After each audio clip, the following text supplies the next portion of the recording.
Greetings, everyone. I hope you are having a wonderful start to the week, and I hope you can finish out the work week that you're in the middle of. I hope you can finish it out full of life and energy.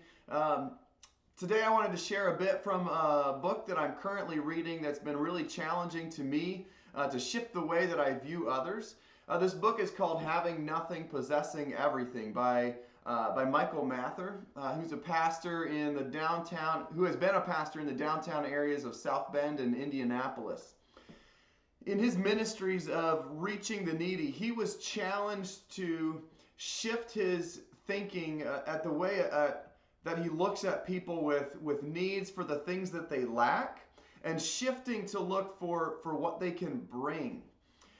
Maybe it's not finances, but maybe it's talents or gifts that they have, or even simply observations that they have about how the church and the community are impacting one another.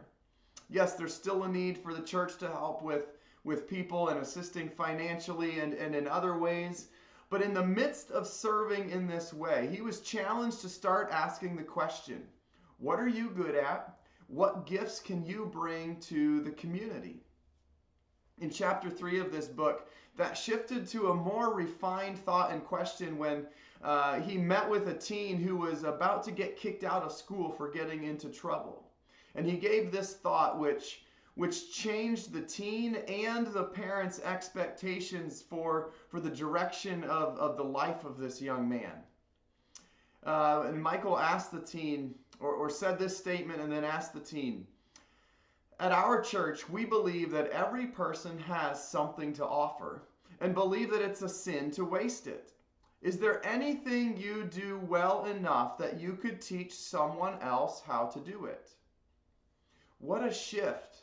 Instead of coming up with a list of things that this young man needed to change to get his life back in order, he helped the teen and the parents see that there was a purpose for his life, and it gave his life focus.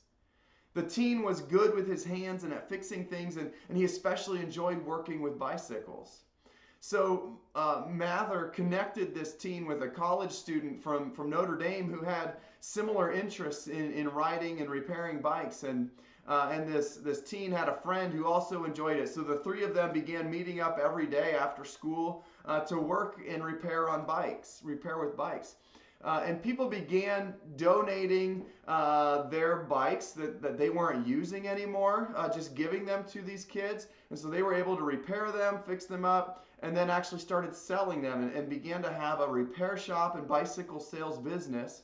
And then they eventually, these teens started putting together these bicycle workshops for the little kids in the community so that they could learn bicycle safety, road safety, and some local neighbors had heard that what these teens were doing, and so they donated a bunch of free bicycle helmets for the little kids that would come to these workshops. They ran this bike shop well into their adult years, and their story was eventually told in Ghana, Africa, which inspired then a young group of young people in Ghana to open their own bicycle shop and help with the kids in their community. Isn't that amazing? Mather could have gone in and told this kid about all of the things that he was doing wrong and all of the things that he needed to do to make better decisions and get his life right back on track. But instead, he asked a simple question that changed the focus and the purpose of this young man's life. And it had a ripple effect out into his community, and eventually it even had a global impact. How amazing is that? As we view others, let us shift our perspective of looking at maybe what people lack or tough things that they bring to a situation, and start looking at what they have and what they can bring, what they have to offer, and helping them realize and understand what that gift might bring to their community.